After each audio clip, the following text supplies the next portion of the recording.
சிவகங்கையில் கவிஞர் மீராவுடைய அன்னமகரம் பதிப்பகத்தில் தான் வந்து நான் முதல்ல இலக்கியம் படிக்க ஆரம்பித்தேன்னு சொல்லலாம். அதுக்கு தூண்டுதலாக முக்கியமாக காரணமாக இருந்தது செலியனை தான் சொல்லணும். அவருடைய அந்த ரசனை தான் என்னையும் வந்து அந்த ரசனைக்கு உட்படுத்தி சொல்லலாம். அவர் எடுத்தது முதல் படம் கல்லூரி கிடையாது. உடல் ரீதியாக என்ன பிரச்சனை வந்தாலும் அதை சொல்ல மாட்டார். என்னடா இருமுறைன்னு கேட்டால் அதெல்லாம் இல்லை வந்துட்டு போயிடும். அவருக்குள்ள ஒரு கான்ஃபிடென்ட் வந்து ஒரு அசைக்க முடியாத ஒரு நம்பிக்கை எப்பவுமே இருக்கு. நேர்மறை சிந்தனை கொண்டவர் எப்பவுமே வந்து ரொம்ப கான்ஃபிடென்ட்டாக எதையுமே செய்வார். அவருக்கு டைரக்ஷன் தான் ரொம்ப ஈடுபாடு. செலியனுக்கு படம் இயக்கிறது தான் அவருடைய கனவாக இருந்தது. ஆனால் நேரடியாக வந்து சென்னையில் வந்து இருந்து பார்த்துட்டு திரும்ப போயிட்டார். அவரால் முடியலை, இருக்க முடியல. ஆனால் அவனை பஸ் ஏற்றி விட்டோம். நீ போய் முதல்ல போய் சேரு சினிமா, நாங்கள் பின்னாடி ஒருத்தராக வரோம்னு சொல்லிட்டு பேரரசு தான் நாங்கள் முதல்ல நான் வந்து 1ஆம் கிளாஸ்ல இருந்து நான் கல்லூரி முடிக்கிற வரைக்கும் நான் ஒரு டாப்பர் தான். நான் நல்ல மார்க் ஸ்கோர் பண்ணக்கூடிய டாப்பர். எல்லாரும் என்னை வந்து புகழ்ந்து தான் நான் கேள்விப்பட்டிருக்கேன். முறையாக வந்து ஸ்பாட்ல வந்து என்னோட குருநார் வந்து முட்டாள் அப்படின்னு சொன்னாரு. நான் அந்த இடத்துல என்னோட இமேஜ் எல்லாமே நொறுங்கிருச்சு. உண்மையில சொன்னா செலியனை வந்து தமிழ் திரையுலகம் பயன்படுத்தி கொள்ளலாம் சொன்னா சத்யஜித் ராய் வந்து இவர் பாலு மகேந்திரா கிட்ட வந்து அவர் வந்து நிறைய இதே மாதிரியான உறவுகள் அவங்க 2 பேத்துக்குள்ள இருந்திருக்கு. அதுக்கடுத்து பாத்தீங்கன்னா பாலு மகேந்திரா தேர்ந்தெடுத்த ஒரு கலைஞர் சொன்னா செலியன் தான்.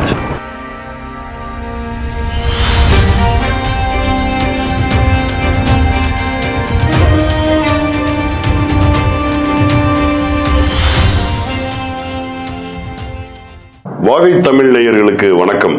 தமிழ் திரையுலகின் மிக முக்கியமான ஒளிப்பதிவாளர் திரு செலியன் அவர்களை பற்றிய நினைவுகளை பகிர்வதற்கு இன்று நம்முடன் இணைந்திருப்பவர் செலியன் அவர்களுடைய பாலியகால நண்பர் கவிஞர் திரு ஐயப்ப மாதவன் அவர்கள் நம்முடன் இணைந்திருக்கிறார்.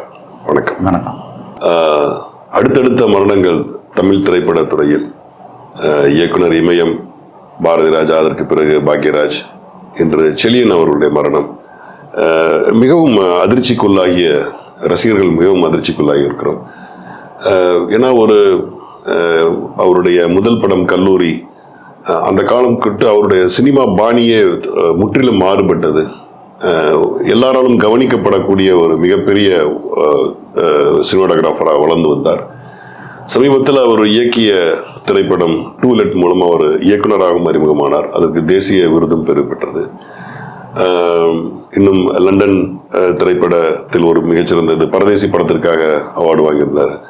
உலகம் முழுவதும் அறியப்பட்ட ஒரு சிறந்த சினிமாட்டோகிராஃபர், தமிழ் திரைப்படத்தின் சினிமாட்டோகிராஃபர் வளர்ந்து வந்தவர். அவருடைய இழப்பு உண்மையிலே மிகவும் அதிர்ச்சிக்குள்ளான ஒரு சூழல்ல இருக்கிறோம். நீங்க அவருடைய பாலியகால நண்பர், அவருடைய சிறு வயது முதலான அனுபவங்களை எங்ககிட்ட பகிர்ந்தீங்கன்னா நல்லா இருக்கும். அதாவது நானும் அவனும் சின்ன வயசுலேருந்தே நண்பர்களாக இருந்தோம். அவர் என்னென்னா செய்கிறாரோ அதையும் நானும் செய்வேன். அவர் கவிதை எழுதினா நானும் கவிதை எழுதி பார்ப்பேன். அவர் புகைப்படம் எடுத்த நானும் புகைப்படம் எடுத்து பார்ப்பேன். அவருடைய அந்த ரசனைக்குட்பட்டு தான் நானும் வளர்ந்தேன்னு சொல்லலாம். எனக்கு இலக்கியத்தை அவர் வந்து அறிமுகப்படுத்தினது செலியன் தான். சிவகங்கையில் கவிஞர் மீராவுடைய அன்னமகரம் பதிப்பகத்தில் தான் வந்து நான் முதல்ல இலக்கியம் படிக்க ஆரம்பித்தேன்னு சொல்லலாம். அதுக்கு தூண்டுதலாக முக்கியமாக காரணமாக இருந்தது செலியனை தான் சொல்லணும். அவருடைய அந்த ரசனை தான் என்னையும் வந்து அந்த ரசனைக்கு உட்படுத்தி சொல்லலாம். அவர் எடுத்தது முதல் படம் கல்லூரி கிடையாது. நாங்களாம் சேர்ந்து நாட்டரசங்கோட்டையில் வந்து ஒரு வீடியோ, அவர் வந்து ஒரு சலனம்னு ஒரு ஸ்டுடியோ வச்சுருந்தார் சிவகங்கையில். அதில் பாஸ்போர்ட் சைஸ் ஃபோட்டோ எடுக்கிறது, அப்புறம் வந்து நிகழ்ச்சிகளுக்கு போயிட்டு திருமணங்கள் வீடியோ எடுக்கிறது. அவருடைய முதல் அந்த ஒளிப்பதிவு வந்து வீடியோவில் தான் வந்து அவருடைய முதல் ஒளிப்பதிவை தொடங்கினார்னு சொல்லலாம். சிவகங்கையில் வந்து இந்த நரிக்குறவர்கள், அது அதுக்கான சரியான தமிழ் வார்த்தை இப்போ நாகரிகமாக எனக்கு சொல்ல, அவங்க வந்து இந்த வருஷம் ஒரு விழா கொண்டாடுவாங்க சிவகங்கையில். அந்த எருமை மாடுகளை வந்து பலி கொடுக்குற மாதிரி விஷயங்கள் நடக்கும். அதை இவர் போய் கடினமாக அதுக்கான ஒரு 3-4 நாள் இருந்து கடினமாக அது ஒரு டாக்குமெண்ட்ரியாக முதல்ல அவர் எடுத்தார். அது வெளிப்படையாக நடக்காது, அந்த நிகழ்ச்சி நடக்குது. அவரை போய் வீடியோ எடுக்கிறதுக்கு அனுமதி வாங்கி அவங்கள்ட்ட அந்த வீடியோ எடுத்து அது எடிட் பண்ணி நான் அதை பார்க்கல. பட் ஆனால் அவர் எடிட் பண்ணாரா, அது என்ன பண்ணாருன்னு தெரியல. அது ஒரு டாக்குமெண்ட்டாக ஃபஸ்ட்டு ஒரு வீடியோ கேமராவில் எடுத்தது அந்த டாக்குமெண்ட்ரி தான் முதல்ல அவருடைய முயற்சி. அதுக்கு பிறகு வந்து நாட்டரசங்கோட்டையில் நான், செலியன், அண்ணன் கதிர், அதாவது மீராவுடைய பையன், கவிஞர் மீராவுடைய பையன் கதிர், 3 பேருமே நெருங்கிய நண்பர்கள். 2 பேரும் 3 பேருமே நான் வந்து நாட்டரசங்கோட்டையிலேருந்து இவங்களை பார்க்குறதுக்காக வருவேன். சரி சிவகங்கையில் இருப்பான். அவங்க அப்பா அம்மா வந்து ஊரில் தான் ஸ்கூலில் எலிமெண்ட்ரி ஸ்கூலில் வாத்தியாராக இருந்தாங்க. நாட்டரசங்கோட்டையில் தான் இருந்தாங்க. ஸோ அதன் மூலமாக தான் வந்து அவன் சின்ன வயசில் இருக்கும்போது நானும் அதே பள்ளியில் படித்தேன். ஆனால் அதுக்கு பிறகு அவன் வந்து அருப்புக்கோட்டையில் கொண்டு போய் வேறு ஸ்கூலில் சேர்த்து விட்டாங்க. அதுக்கப்புறம் எனக்கு நட்பு தொடர்ந்துக்கிட்டே தான் இன்றைக்கி வரைக்குமே நான் தொடர்ந்த ஒரே நட்பு வந்து செலியன்னா. எனக்கு என்னுடைய எல்லா விஷயங்களையும் பகிர்ந்து கொள்ளக்கூடிய ஒரே நண்பனாக செலியன்னா இருந்தான். என்னுடைய பர்சனல் விஷயங்கள்ல இருந்து எல்லாத்தையுமே நான் அவன்கிட்ட சொல்லுவேன். யார்கிட்டையும் நான் வந்து என்னுடைய பர்சனல் விஷயங்கள் சொன்னது கிடையாது. அவருக்கு என்னை பற்றி முழுமையாக எல்லாமே தெரியும். ஆனால் அவர் வந்து அவர் பற்றிய விஷயங்களை வந்து யாருக்குமே வந்து தெரியப்படுத்த மாட்டார். அவர் மற்றவங்க அது மூலமாக ஏதாவது கஷ்டப்படுவாங்களோ அவரோட துயரங்களை வந்து வெளிப்படுத்துறதே சொல்லவே மாட்டார். அவர் உடல் ரீதியாக என்ன பிரச்சனை வந்தாலும் அதை சொல்ல மாட்டார். என்னடா இருமுறைன்னு கேட்டால் கூட அதெல்லாம் ஒன்றும் இல்லை, வந்துட்டு போயிடும். அவருக்குள்ள ஒரு கான்ஃபிடென்ட் வந்து ஒரு அசைக்க முடியாத ஒரு நம்பிக்கை எப்போவுமே இருக்கும். நேர்மறை சிந்தனை கொண்டவர் எப்போவுமே வந்து ஒரு ரொம்ப கான்ஃபிடென்ட்டாக எதையுமே செய்வார். அவருடைய பார்வை வந்து சினிமா குறித்த பார்வை வந்து தமிழ் திரையுலகில் அவர் அளவுக்கு யார் இங்கே இருக்காங்க. எப்படி சினிமா துறைக்கு போனார் அவர்? அது ஒரு பெரிய கதை தான். அது சொல்லணும்னா, அப்போ நாங்கள் வந்து ஊரில் அந்த நாட்டரசங்கோட்டை ரயில்வே ஸ்டேஷனில் வந்து ஒரு குறும்படம் எடுத்தோம். முதல் குறும்படம் வீடியோ கேமரா வச்சு வீடியோ டேப் போட்டு எடுத்தோம். அதை ஒருத்தர் ப்ரொடியூஸ் பண்ணார். அங்கே சிவகங்கையிலேருந்து ஒரு நண்பர் ப்ரொடியூஸ் பண்ணார். கேமராலாம் எடுத்துகிட்டு போயிட்டு லைவாக ஒரு ஆர்டிஸ்ட், அப்போவே வந்து ஒரு லைவ் ஆர்டிஸ்ட் தான் பிடிச்சார். முறுக்கு வைக்கிற ஒரு தாத்தா அந்த பஸ் ஸ்டாண்டில் வந்து முறுக்கு வைக்கிற அவரை கூட்டிகிட்டு வந்து அவருக்கு காசு கொடுத்து முறுக்குக்கெல்லாம் காசு கொடுத்து அவர் கூப்பிட்டு வந்து ஒரு நாள் முழுக்க அந்த முறுக்கு வியாபாரியோட கதையை வந்து எடுத்தோம். அவர் ட்ரெயினில் முறுக்கு வைக்கிற காட்சிகள், ட்ரெயின் வரும், அப்போ அது முறுக்கு வைப்பார். அவருக்கு ஒரு வீடு இருக்கும், குழந்தை இருக்கும். முறுக்கு வைத்துட்டு அப்படியே நடந்து போகிற லாங் ஷாட்டை வந்து பதிவு பண்ணார். அப்போவே வந்து அவர் திரைப்படத்தின் மீது அவருக்கு வந்து மிகப்பெரிய ஒரு காதல் இருந்தது. அந்தனுடைய தொடர்ச்சி தான் வந்து அவர் இந்த அளவுக்கு உயரத்துக்கு வந்து இங்கே வந்ததுக்கு காரணம். இன்னொன்று வந்து அவர் புகைப்படத்தில் வந்து சாதாரண ஒரு கேமரா வச்சு மிகச்சிறந்த புகைப்படங்களை எடுக்கக்கூடிய. அப்போது அந்த காலகட்டத்தில் அவ்வளோ நவீனமாக புகைப்படத்துறை இல்லை, கேமராவும் அந்த அளவுக்கு நவீனமாக. அவராக சுயமாக கற்றுக்கிட்டாரு எல்லாமே அவருடைய. நீங்களும் அதே மாதிரி? ஆமாம், அவருடைய இன்ஸ்பிரேஷனில் தான் நான் அது கேமராக்குள்ளே வந்தேன்னு சொல்லலாம். அவர் கற்றுக்கிட்டு அதுக்கப்புறம் வந்து நிறைய அவருக்கு டைரக்ஷன் தான் ரொம்ப ஈடுபாடு. செலியனுக்கு படம் இயக்கிறது தான் அவருடைய கனவாக இருந்தது. ஆனால் நேரடியாக வந்து சென்னையில் வந்து இருந்து பார்த்துட்டு திரும்ப போயிட்டார். அவரால் முடியலை, இருக்க முடியல. எங்கேயும் வேலைக்கு சேர்ந்தாரா ஏதாவது ஒரு இடத்துல? இல்லை, எங்கள் சீமானுடைய அலுவலகத்தில் அது வலசரவாக்கமாக எங்கேயோ அவர் வீடு ஒன்று இருந்தது, அங்கே தான் தங்கி வந்தார். நாங்கள் அடிக்கடி போய் அவரை பார்ப்பேன். அதுக்கப்புறம் இங்கேருந்து கிளம்பி அப்போ சினிமா வாய்ப்புகள் எதுவும் கிடைக்கல போயிட்டார். போயிட்டு திருப்பி பிசி ஸ்ரீராமுக்கு வந்து அவர் தொடர்ந்து அவர் குறுக்கீடுக்கு மன்னிக்கணும், இயக்குனர் பேரரசு கூட வந்து சிவகங்கை பகுதியை சார்ந்தவர் தானே. இயக்குனர் பேரரசும் செலியன் அவர்களும் நண்பர்களா? உங்களோட நண்பரா பேரரசு? 3 பேருமே நண்பர்கள் தான். ஓகே, யார் முதல்ல முன்னாடி திரைத்துறைக்கு வந்தது? பேரரசு தான். பேரரசு வந்தார். அது ஒரு கதை, அது சொல்கிறேன். எப்படின்னா, செலியன், நான், பேரரசு 3 பேர் சேர்ந்து ஒரு நாட்டரசங்கோட்டை திருவிழா நடக்கும் வைகாசி மாதம். அப்போ வருஷம் ஒரு நாடகம் போடுவோம் வசூல் பண்ணி. அதாவது ஒரு நன்கொடை சீட்டு மாதிரி அடித்து ஒவ்வொரு கடையாக போய் ₹1 ₹2 அப்படி கலெக்ட் பண்ணி அதை வச்சு ஒரு ட்ராமா, கிட்டத்தட்ட நாங்கள் ஒரு 10-12 ட்ராமா போட்டுருவோம். நீங்கள் ஏதாவது அமைப்பு தான் நடத்தியிருந்தீங்களா? கலைத்தென்றல் ஃபைன் ஆர்ட்ஸ் அப்படின்னு வச்சுருக்கோம். Kalaithendral fine arts. ஃபைனான்ஸா? Fine arts. Fine arts. Okay. Kalaithendral fine arts வழங்கும் அப்படி தான் மைக்கில் சொல்லுவோம். அப்படி வந்து ஒரு கிட்டத்தட்ட ஒரு 10 ட்ராமா, எல்லாமே ஸ்கிரிப்ட் எழுதுனது செலியன் தான். எல்லா ஸ்கிரிப்ட் எழுதுனது செலியன் தான். ஃபஸ்ட்டு எழுதுனது வந்து பேரரசு எங்கள் கூட இருந்து ஒரே ஒரு முதல் நாடகத்துக்கு மட்டும்தான் அவன் இருந்தான். அதுக்கப்புறம் நானும் அவனும் சேர்ந்து தான் நீ வந்து சென்னைக்கு போய் சினிமாவில் சேர்ற. அவர் நாட்டரசங்கோட்டையா? நாட்டரசங்கோட்டை தான், சொந்த ஊர் நாட்டரசங்கோட்டை தான். நானும் அவனு தான் அவனை பஸ் ஏற்றி விட்டோம். நீ போய் முதல்ல போய் சேரு சினிமா, நாங்கள் பின்னாடி ஒருத்தராக வரோம்னு சொல்லிட்டு பேரரசு தான் நாங்கள் முதல்ல அனுப்பி விட்டோம். அந்த நாடகத்துடைய சுவாரஸ்யங்கள் என்னென்னா, அது அடுத்தது யாருன்னு ஒரு த்ரில்லர் நாடகம். அதான் ஃபஸ்ட்டு ஸ்கிரிப்ட் எழுதி பண்ணோம். அதில் நான் அங்குள்ள பசங்கள்லாம் நடித்து இது பண்ணி. மேடை நாடகமா? மேடை நாடகம். அதில் நிறைய நண்பர்கள் நடித்தாங்க. அது ஒரு வித்தியாசமான ஒருத்தனை வந்து நிஜமாவே கயிறை கட்டி தூக்குல எல்லாம் தொங்க விட்டான். அது வந்து பயங்கரமாக வந்து எல்லாரும் அந்த ஊரில் வந்து பெரிய எங்களுக்கு கலைத்தென்றல் ஃபைனான்ஸ்லாம் எல்லாருக்கும் ஒரு நம்பிக்கை வந்தது. தொடர்ச்சியாக ஒரு 10 ட்ராமா பண்ணியிருப்போம். அது எல்லாமே ஸ்கிரிப்ட் அவர் தான் எழுதுவார். நடிக்கலாம் மாட்டார், ஸ்கிரிப்ட் தான் எழுதுவார், டைரக்ட் பண்ணுவார். அவருக்கு டைரக்ஷனில் ரொம்ப ஈடுபாடு. அவர் வாய்ப்பு தேடி வந்தது டைரக்ஷனுக்காக தான். வந்துட்டு போயிட்டார். டைரக்ஷன் செட் ஆகலை, இங்கே சர்வே பண்ண முடியலன்ட்டு போயிட்டார். அதுக்கப்புறம் வந்து ஒளிப்பதிவர ஆகலாம் அப்படின்னு சொல்லி நண்பர்கள் சொன்னபோது அதுக்கப்புறம் அவர் பிசி ஸ்ரீராம்கிட்ட சேரணும் அவருக்கு விருப்பம் இருந்தது. அவர் எடுத்த புகைப்படங்களை என்ன பண்ணுவார்னா, அவர் வந்து டார்க் அண்ட் லைட்டை ரொம்ப பிரமாதமாக எடுப்பார். அந்த ஒளியை வந்து ஒளியும் இருளையும் அவனை மாதிரி வந்து புகைப்படம் என்ன வந்து அவ்வளோ புகைப்படங்கள் எடுத்திருக்கான். எல்லாமே டார்க் அண்ட் லைட்டில் பிரமாதமாக எடுத்திருக்கான். அந்த ஃபோட்டோஸ்லாம் என்ன என்கிட்ட இருக்குது, சில ஃபோட்டோஸ்லாம் அதெல்லாம் இப்போ காலக்கணக்கில் போயிடுச்சு. ஃபேஸ்புக்கில் போட்டதுனால சில புகைப்படங்கள் நான் வச்சுருக்கேன். என்னை அவ்வளோ அழகாக வந்து அந்த டார்க் அண்ட் லைட்டில் எடுத்திருப்பார், ஷேடோஸ் க்ரியேட் பண்ணி. அந்த டேஸ்ட்டு தான் எனக்கும் வந்தது. அவர் எப்படி அந்த புகைப்படத்துறையில் வந்து அவர் தன்னை நிலைநிறுத்திக்கிட்டாரோ அதே மாதிரி நானும் வந்து புகைப்படம் எடுக்கணும்னு சொல்லி அவனுடைய அந்த ஃபாலோ அப்பில் தான் நானும் எடுப்பேன். அவன் என்னை அப்ரிஷியேட் பண்ணிகிட்டே இருப்பான். ஆனால் என்ன சொல்லலாம், நீ என்னைக்கு 10,001வது ஃபோட்டோவை எடுப்பியோ அன்னைக்கு தான் நான் அவனை புகைப்படங்களை நான் ஒத்துக்குருவேன் அப்படின்னு சொன்னான்.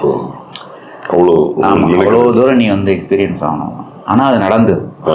எப்படின்னா அவர் மியூசிக் ஸ்கூல் ஒன்று ஆரம்பித்தார். மியூசிக்கில் நல்ல ஒரு நாலேஜபிள் பர்சன். அவர் லண்டன் யூனிவர்சிட்டியில் மியூசிக்கில் படித்து கிரேட்லாம் வாங்கியிருக்காரு. அப்புறம் இசை சம்மந்தப்பட்ட புத்தகங்கள் வெளியிட்டார். ஒரு 8 புத்தகம் அவரே நோட்ஸ் எழுதி ஒரு அதை எல்லா புத்தகம் நிறைய புத்தகங்கள் போட்டு எல்லாமே விற்றது.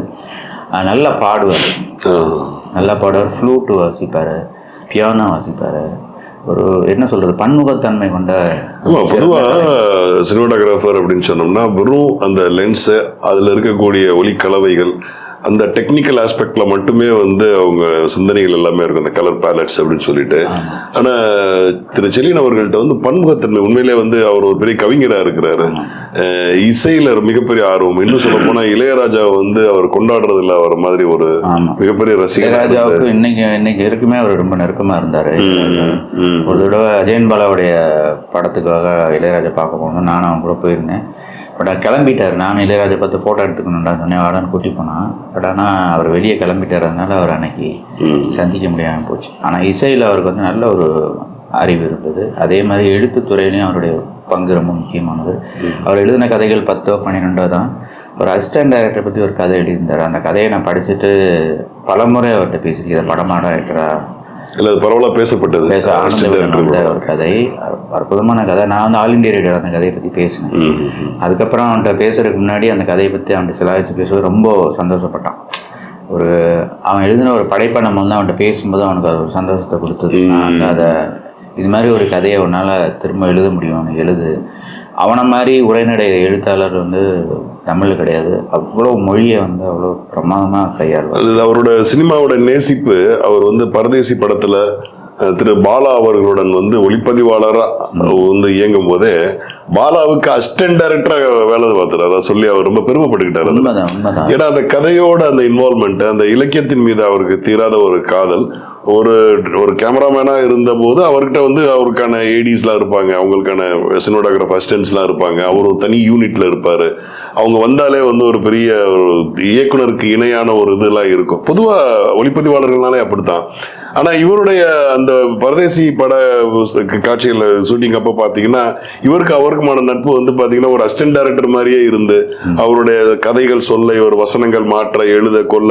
பொதுவாக வந்து இயக்குனர் பாலா வந்து பொதுவாக ரைட்டிங்கில் பெருசாக பண்ண மாட்டாங்க. ஸோ அவங்களுக்கு ஒரு பேட்டர்ன் வச்சிருக்கிறாங்க, நேராக ஸ்பாட்டுக்கு போகிறது, என்ன யோசிக்கிறாங்களோ அதை வந்து காட்சி அமைக்கிறதுன்னு சொல்லி. ஆனால் வந்து அவரையே வந்து ஒரு ப்ராக்டிஸ்க்கு கொண்டு வந்துடுவார். ஒரு காலகட்டத்தில் அவரை எழுதுகிற அளவுக்கு மாற்றிட்டாரு. ஏன்னா எழுதவே யோசிக்கக்கூடிய இருந்த பாலா அவர்களை எழுதக்கூடிய அளவுக்கு மாத்துறதுல இவரோட இதெல்லாம் இருக்குதுன்னு சொல்லி கேள்விப்பட்டிருக்கேன். அதாவது ஒரு ஸ்கிரிப்ட் பாலா பண்ணிட்டாருன்னா செலியனை கூப்பிட்டு தான் சொல்லுவாரு, எப்படிதான் இருக்கு அப்படின்னு கேட்பாரு. கடைசியில நம்ம இவரை வச்சு என்ன படம், அது வாமனன் ஒரு படம் இல்லையா, அப்போ வந்து அந்த படம் எடுக்கிறதுக்கு முன்னாடி செலியனை கூப்பிட்டு தான் கதை எப்படி இருக்கு, என்ன பண்ணலாம் அப்படின்னு சொல்லிட்டு டிஸ்கஸ் பண்ணுவாரு.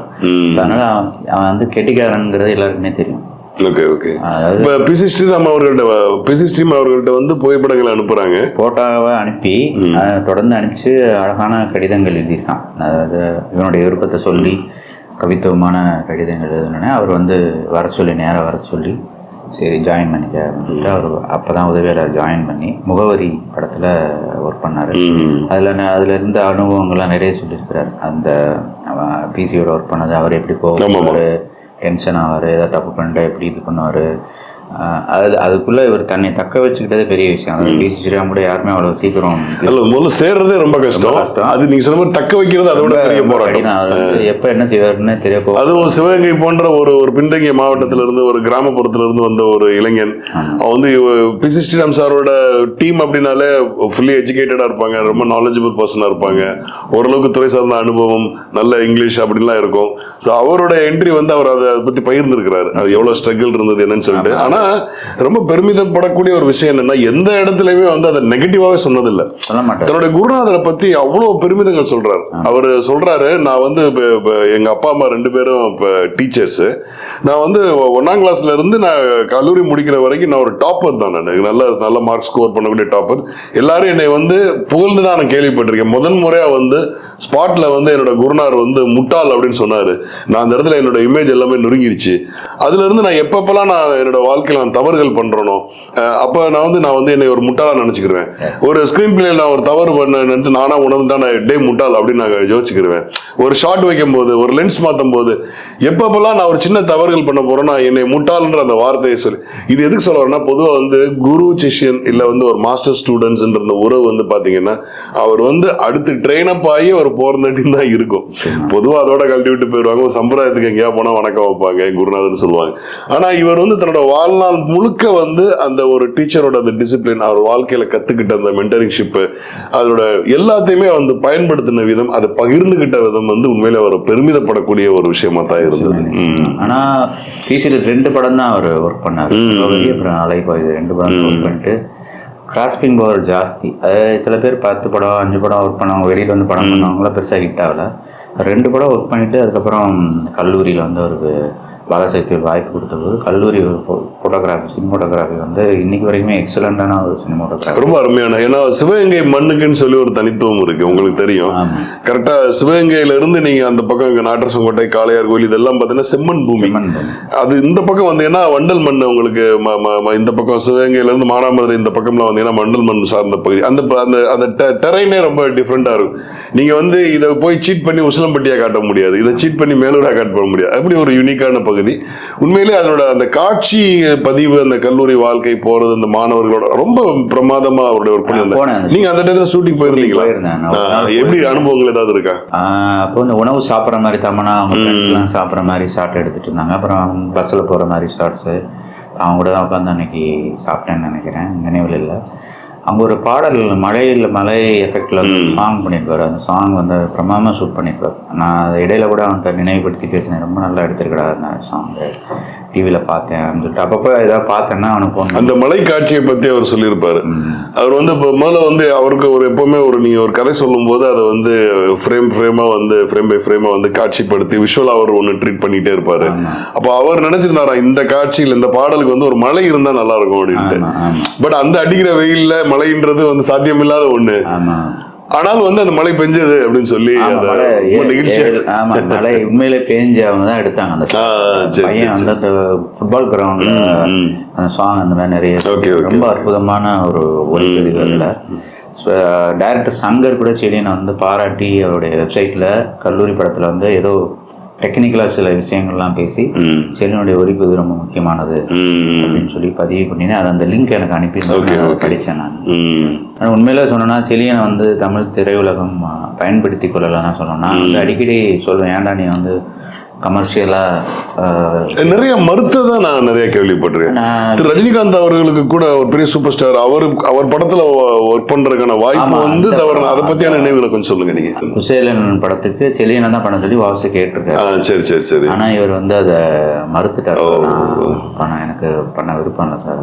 அது இது மிகப்பெரிய வாய்ப்பு கேட்டு பொதுவா எல்லாரும் ஏன் பின்னாடி போவாங்க. அந்த மாதிரி ஒர்க் பண்ண விருப்பம் இல்லடா, நான் போகல அப்படின்னு சொன்னார். கமர்ஷியல் ஏன் அவர் விரும்பலைங்கிறது தெரியல. மிஸ்கின் கூட ஒரு இதுல ரீசெண்டா சொல்லியிருந்தாரு, பொதுவாக வந்து நானா ஃபோன் பண்ணி நானா கூப்பிட்டு நானா வந்து பார்க்கணும்னா தான் வந்து பார்க்க முடியுமே தவிர அவரா வந்து ஃபோன் பண்ணி அவரை வரமாட்டாரு.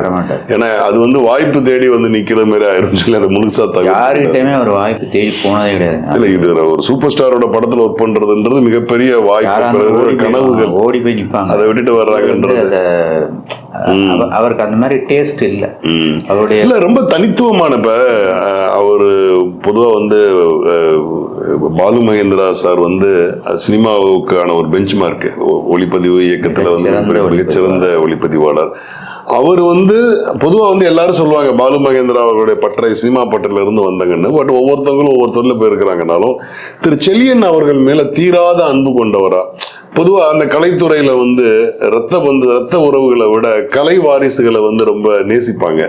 எனக்கு தெரிஞ்சு பாலு மகேந்திரா அவர்கள் வந்து செழியனை தான் தன்னோட கலை வாரிசு போல. அவர்கிட்ட வந்து ஒவ்வொரு தன்னுடைய படைப்புகளா இருக்கட்டும், தன்னுடைய படைப்புகளை பத்தி சிலாகித்து பேசுவது. இப்போ வீடு படம் தான் அவர் சொல்றாரு டூ லேட்டுக்கு வந்து இன்ஸ்பிரேஷன்றாரு, வெளிப்படையா சொல்றாரு. வீடு வந்து மகத்தான ஒரு சினிமா, அது வந்து நீங்க தவிர்க்கவே முடியாது அப்படின்ற மாதிரி உச்சத்துல வச்சு சிலாகிக்கிறாரு செழியன் அவர்கள். ஸோ அது போல வந்து திரு பாலு மகேந்திராவும் வந்து பாத்தீங்கன்னா செழியனோட ஒவ்வொரு படைப்புகள்லையும் தன்னோட சாயலை உணர்றது மாதிரி, அப்படி ஒரு ஃபீல் இருக்கும் போது ஒரு அப்பா புள்ள மாதிரியான அந்த உறவு மாதிரி தொடருது. நீங்க சொல்றது மிகச்சரி. அதாவது பாலு மகேந்திராவுடைய அந்த ஒர்க் இருக்குல்ல, அதுதான் செழியனுக்கு ரொம்ப பிடிச்சமான ஒரு விஷயம். ரெண்டு பேரும் நெருக்கமாக இருந்தாங்க. அதாவது கடைசி பாலு மகேந்திரா இறக்குற வரைக்குமே செழியனை கூப்பிட்டு தனிமையில் இருக்கும் செழியனை கூப்பிட்டு தான் பேசுவார். தன்னுடைய கவலைகள், தன்னுடைய வாழ்வில் நடந்த சோகங்கள் எல்லாம் என்கிட்ட அதை சொன்ன ஒரு தடவை கூப்பிட்டு கிட்டத்தட்ட ஒரு அரை நாள் அவன் மனசுல இருக்கிறதெல்லாம் பேசியிருக்கிறாரு. செழியன்ட்ட தான் மனம் விட்டு பேசியிருக்கிறாரு. அதை வந்து இவர் எப்படி ஒப்பிட்டு சொல்றாருன்னா, ஒரு தந்தை அவர் ஒரு சின்ன சின்ன விஷயங்களுக்குலாம் எமோஷனல் ஆகி ஒரு வயதான தந்தை அழுகிற மாதிரி அவர் அழுதாரு. நானும் கண்ணீர் விட்டு நானும் அழுதேன்ட்டு. அந்த இணக்கம் வந்து பாத்தீங்கன்னா ஒரு நேர்த்தியான ஒரு தொழில் கலைஞன். அவர் வந்து தன்னோட வாரிசு இவர் தான் அப்படின்ற அப்படி ஒரு உணர்வு இருந்தா மட்டும்தான் வந்து இவ்வளவு பகிர்தல்லாம் நடக்கும், இவ்வளவு நெருக்கம்லாம் இருக்கும். இப்ப சத்யஜித் ராய் வந்து இவர் பாலு மகேந்திரா கிட்ட வந்து அவர் வந்து நிறைய இதே மாதிரியான உறவுகள் அவங்க ரெண்டு பேத்துக்குள்ள இருந்திருக்கு. அதுக்கடுத்து பாத்தீங்கன்னா பாலு மகேந்திரா தேர்ந்தெடுத்த ஒரு கலைஞன் அப்படின்னு சொன்னா செழியன் தான்.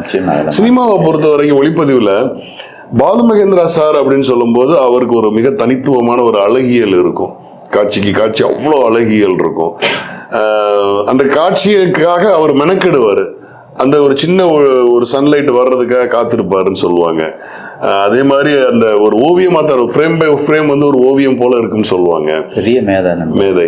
இப்போ ஆனா நம்ம பிசி ஸ்ரீராம் வந்து அவருடைய பேட்டர்ன் ஒன்று தனித்துவமா ஒன்று வச்சுக்கிட்டாங்க. நிறைய எக்ஸ்பெரிமெண்டல் பண்ணாலும் அவர் தனித்துவமா சொல்றது இருளும் ஒளியும் சார்ந்தது. அந்த கலவையை வந்து ஒரு சரியான காம்போசிஷன்ல வந்து அவர் ரெடி பண்றதா இருக்கு. அடிக்கடி சொல்லுவேன் செல்லியன்ட்ட வந்து பிசி பண்ணல எனக்கு ரொம்ப ஒளிப்பதிவு செஞ்ச படம் அலைப்பாயுதை தான். அதில் இருக்க ஒவ்வொரு ஃப்ரேமுமே வந்து ரசிக்கக்கூடியதாக இருக்கும். பாலு மகேந்திராவுடைய எல்லா படங்களுமே எனக்கு ரொம்ப பிடிக்கும். அவருடைய ஒளிப்பதிவுக்காகவே நான் எல்லா படத்தையும் பார்த்துருக்கேன்.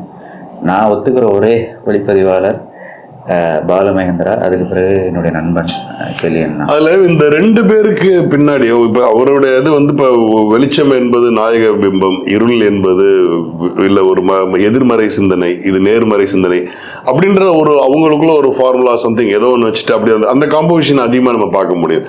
ஆனால் இவங்க ரெண்டு பேர்த்தையும் தனித்து இவர் குருநாதர், இவர் வந்து ஒரு என்ன சொல்றது, ஒரு அவருக்கான ஒரு முன்மாதிரியான ஒரு அஸ்தான மென்டரிங் கொடுக்கிறவர். இவர் செழியனோட ஒளிப்பதிவு இதுல முற்றிலும் மாறுபட்டதா பாக்குறேன். அவங்க அது வந்து எதுவுமே இல்ல. அது ரொம்ப ஆச்சரியமா இருக்கு. ஏன்னா ஒரு கண் பார்க்கறது மாதிரிதான் இருக்குது. கேமரா இல்லாம நீங்க ஒண்ணு பாக்குறீங்கன்னா அதுதான் செழியனுடைய சினிமாவா இருந்தது. டூலெட் பாத்தீங்கன்னா அது படமா நீங்க அது கேமராவில் எடுக்கப்பட்டது மாதிரியே தெரியாது. அந்த படத்தோட மிகப்பெரிய பிளஸ் என்னன்னு சொன்னா அதுதான் மிக மிக யதார்த்தமாக எடுக்கப்பட்ட. அது ஒளிப்பதிவில் மேஜிக்கு அது மாதிரிலாம் பெருசாக எதுவுமே இருக்காது. ஆனால் அது பார்த்தீங்கன்னா அவங்கள ஒன்றரை வச்சிடும் அந்த ஒளிப்பதிவு. அது உண்மையிலேயே அவனுக்கு ஒரு பெரிய மாஸ்டர் பீஸ் தான் அந்த டூலெட்டுங்கிறது. ஏன்னா உலகம் முழுக்க அது அந்த படம் வந்து 109 அவார்டு ஏதோ வாங்கியிருக்கு. அது காரணம் என்னன்னா அவருடைய ஒளிப்பதிவு தான். கதை கூட அது டூலெட்டுங்கிறது எல்லா நாட்டிலையும் இந்த டூலெட் போர்டு இருக்குமாலாம் எனக்கு தெரியல. நம்ம ஊரில் அந்த டூலெட்டுங்கிற ஒரு விஷயத்த வித்தியாசமான ஒரு கான்செப்டை அவர் சூஸ் பண்ணி அதை எடுக்கிறதுக்கு அவர் மெனக்கட்டதெல்லாம் எனக்கு தெரியும்.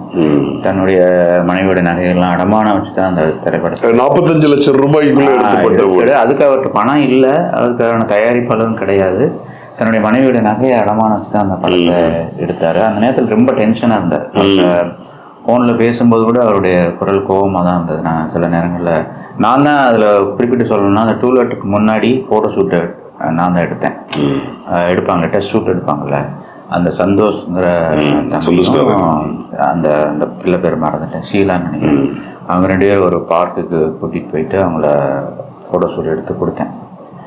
அதை பார்த்து தான் அவர் தேர்வு பண்ணார். அதுக்கு பிறகு அந்த ஃபோட்டோ ஷூட் முடிஞ்ச பிறகு தான் இவங்களை நடிக்க வைக்கலாம் அப்படின்னு சொல்லி முடிவு பண்ணது. அதில் என்னாச்சுன்னா, அந்த புகைப்படத்தை நான் ஆர்வக்குள்ளாரில் ஃபேஸ்புக்கில் போட்டேன். படம் வர்றதுக்கு ஃபோனை போட்டு திட்டாரு. ஏன்னா அவர் டென்ஷனில் இருக்கார். ஏன்னா பணம் எக்கனாமிக்கலாக பிரச்சனை ஓடிட்டுருக்கு, படம் எடிட் பண்ணணும், இந்த பிறகு பிரச்சனை ஓடிட்டுருக்கு. ஆனால் அந்த படத்தை முந்திரி கொட்ட மாதிரி நான் போட்ட தப்பு தான். அதை போட்டோன்னே அவர் கோவம் வந்து ஃபோன் பண்ணி அதை விடுறா உடனே எதுக்கு போட்டார் அப்படின்னு சொல்லி யோசிக்கிட்டாரு. அப்போ நான் உடனே எடுத்துட்டேன். அந்த டூலெட் திரைப்படம் வந்து உண்மையிலே வந்து ஒரு விஷுவல் ட்ரீட் தான், அது ட்ரீட்மெண்ட் தான். ஏன்னா உலகம் ஃபுல்லாக கொண்டாடுறாங்கன்னா அது அந்த நேர்த்தியான ஒளி தான். அது ரொம்ப நேச்சுரலான லைட்டில், இன்னும் சொன்னால் உங்களுக்கு இசையே தேவையில்லை. ஒரு நல்ல ஒளி கலவையில் வந்து நீங்கள் ஒரு படம் ஒரு ஃப்ரேம் நீங்கள் கொடுக்குறதுனா உங்களுக்கு இசையே தேவையில்லை. வந்து இப்போ நம்ம என்ன நினைக்கிறோம்னா, வணிக இப்போ சினிமாவை பொறுத்த வரைக்கும் அது ஒரு சாண்ட்விச்சாக தான் நம்ம பார்க்குறோம். ஒரு இசை இருக்கணும், ஒரு காட்சியில் வந்து ஒரு ஃபேண்டசி இருக்கணும், இப்படி இருந்தால் தான் ஆர்டிஸ்ட் இப்படி இருந்தால் தான் பண்ணுவாங்க, இப்படியான நிறைய காஸ்டியூம்ஸ் இப்படி இருக்கணும் அப்படின்னு சொல்லி எல்லாத்தையுமே ஒரு ஒரு சாண்ட்விச் மாதிரி அடிக்கடிக்கு பார்க்குறோம். அப்படிலாம் எதுவுமே தேவையில்லை. நீங்கள் வந்து விஷுவல் ட்ரீட்டை வந்து நீ யதார்த்தமாக உங்களோட கண் பார்வைக்கு விட்டுட்டேன்னா சரியா இருக்கும்ன்றது ஒரு நல்ல என்னுடைய மைண்டை கரெக்டாக சொல்றீங்க. நம்ம அவன் வந்து எதையுமே நீங்கள் சொன்ன மாதிரி இசையை வந்து இசை இருக்கிறதுனால இசை எல்லா பிறப்பும் வைக்கணும் அப்படிங்கிறதுலாம் அந்த சிந்தனை அவருக்கு கிடையாது. ஏன்னா நிறைய உலக திரைப்படங்கள் பார்த்த அனுபவம் அவருக்கு இருக்குது. உலக திரைப்படங்களுக்காக வெளிநாட்டுக்கு போன அனுபவம் இருக்குது. டூலெட்டுக்காக நிறைய கண்ட்ரிஸ் போனார். ஃப்ரான்ஸில் கூட நிறைய இதில் அவருடைய படம் திரையிடப்பட்டது. இது மாதிரி நிறைய அந்த படம் வந்து அவருக்கு பெரிய நம்ம இந்தியாவில் தேசிய விருது வாங்கி கொடுத்தது. அவருடைய திறமைக்கு மிகப்பெரிய இயக்குனராக அவர் வந்து சாதித்த மிகப்பெரிய முக்கியமான படமாக டூலெட் வந்து இன்னைக்கு வரைக்கும் இருக்குது. அப்படின்னா ப்ரைம் வீடியோவில் தான் வந்தது அது. அப்புறம் கொஞ்ச நாள் எடுத்துட்டாங்க. திருப்பி மறுபடியும் வந்து சரி எனக்கு ஃபோன் பண்ணி நாங்கள் திருப்பம் அந்த படத்தை போடுறோம்னு சொல்லி திருப்பம் இப்போ ப்ரைம் வீடியோவில் அந்த டூலெட் இருக்கு. அது அவருக்கான மிகப்பெரிய ஒரு அடையாளம். அது ஒரு டூலெட்டோட முடிஞ்சு போனது மிகப்பெரிய சோகம். ஏன்னா அவர் வந்து ஒரு இயக்குனரா வந்து, ஏன்னா பாலு மகேந்திராவுடைய கனவு அதுவாதான், நீ இயக்குனரா தொடர், உனக்கான சுதந்திரம் அதுல இருக்கு அப்படின்னு சொல்லி. ஆனா அந்த ஒரு படத்தோட முடிஞ்சதுதான் மிகப்பெரிய சோகம். அதுக்கப்புறம் இயக்குனர் அது இன்னும் அவார்டுக்கு போயிருக்கு. செமி டாக்குமெண்ட்ரின்னு நினைக்கிறேன். அந்த ஷூட்டிங் வந்து சென்னை புத்தக கண்காட்சியில் எடுத்தாங்க. ஒரு பொண்ணும் ஒரு பையனை மட்டும் வச்சு எடுத்தார். உண்மையில நல்லா வந்திருக்குன்னு நினைக்கிறேன். செப்டம்பர் மாதம் அந்த விருது அனௌன்ஸ் பண்ணுவாங்கன்னு நினைக்கிறேன். அவர் வந்து ஒரு இந்த ஒளிப்பதிவு சார்ந்த ஒரு கல்லூரி ஒன்று இது பண்ணாங்கல்ல, சில ஒர்க் ஷாப் வச்சு ஒரு பேட்சுக்கு 30 பேர் 20 பேர் நினைக்கிறேன். அதில் 3 நாள் செட்டு பசங்க வந்துட்டாங்க. கடைசியாக வந்து ஒரு பெரிய ஃபங்க்ஷன் நடத்தினாருங்க, பிசிலாம் வந்திருந்தது. அதில் என்னால் வர முடியாமல் போயிடுச்சு. அப்போது நல்ல சிறந்த ஒரு விழாவில் அதில் வந்து 2 பேர் படம் எடுத்து முடிச்சிட்டாங்க. அதில் அந்த 20 பேரில் வந்து 2 பேர் படம் எடுத்து ரெடி ஃபார் ரிலீஸில் இருக்குது. வெற்றி செல்வன் ஒரு பையன் சிங்கப்பூரில் இருக்கான், அவன் ஒரு படத்தை எடுத்து முடிச்சிட்டான். இன்னொரு பையன் ஏதோ பேர் சொன்னாங்க, அவரும் எடுத்துகிட்டு தான் சொன்னாங்க.